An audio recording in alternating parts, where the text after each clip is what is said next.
Hey guys, it's Randy here at etrailer.com. Now the Pioneer Rack from Rhino Rack is becoming very popular amongst just regular travelers, your off-road type people, and overlanders.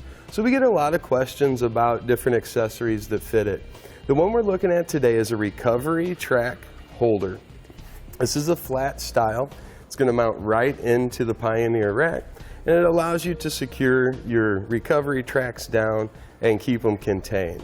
This frees up space inside your vehicle so you can get more stuff in there. But also after you've used these, they're going to be dirty, sandy, muddy, snowy, something like that. This allows you to keep them outside so you're not getting all of that dirt inside. Now don't get me wrong, I know these recovery tracks aren't the biggest or baddest ones that are out there, but I like that even on the smaller size it's going to fit all the way up to the largest recovery tracks out there. This is really going to help. We've got several different choices on widths of our bolt, so we can make sure that it's going to come through the holes in our track. And these are infinitely adjustable forward and back as far as the length. Something I like about this setup, all stainless steel hardware, so this is going to be outside. You know, you're probably going to leave these mounted on. They look cool, having your tracks up there where people can see them. I think you're going to leave these on, so that stainless steel hardware is nice. Stainless steel bolts here that come up and through to hold them down. And this is going to give us from the base, say right here underneath that track, when we have the knob all the way up to where the threads are even with the nut, it's about 2.5 inches. So I'd say, especially the way the tracks are going to kind of fit down in this contour here, you can hold something about 3 inches thick or so once it's compressed. And again, the width here is fully adjustable. You can bring that in or out, several different options there to choose from. So all in all, it's going to be a good way to get them on top. It's going to get them stored, but it is going to take up some room. This is going to take up some storage space up here, and I don't necessarily like that. Rhino Rack offers another kit.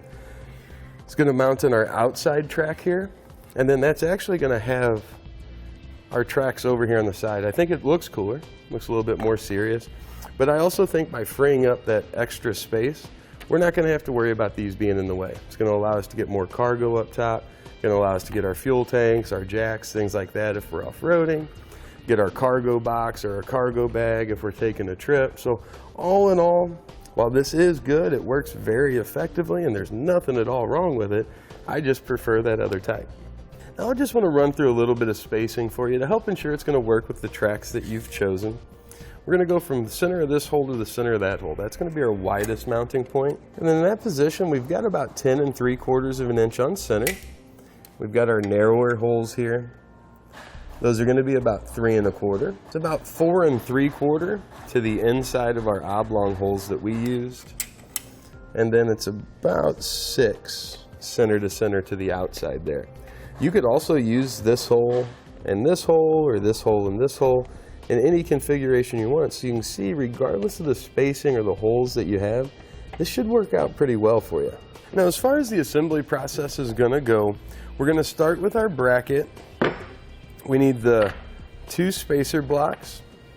We're going to need our 2 little screws, a couple flat washers and lock washers. All this is going to be in your kit. Now in this area is where we're going to put that. And we can choose any of the 3 holes. In general application here though, that middle one's going to work out the best. Onto our bolt, we're going to put, we need to do a lock washer, then a flat washer. So lock washer on, flat washer on. We're just going to thread that in. We just need to get this started. We're not going to tighten it down. Do the same thing for the other side. Next, we're going to decide which of the holes we're going to use for our tracks. The holes on all these tracks are going to be a little bit different, so you want to adjust yours accordingly. Ours line up with the very outside of both of these elongated holes.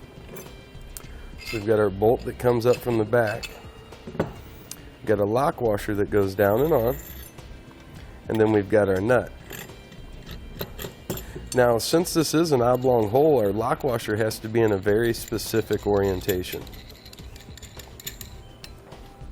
We want the gap on that washer to be sitting on top of steel. So we're going to bring that down like this, and then I'm going to hold that nut with the 17mm, and then I'm going to tighten it from the bolt side. That's going to keep that lock washer from wanting to move around on us, and this can be a little bit of a challenge to get done.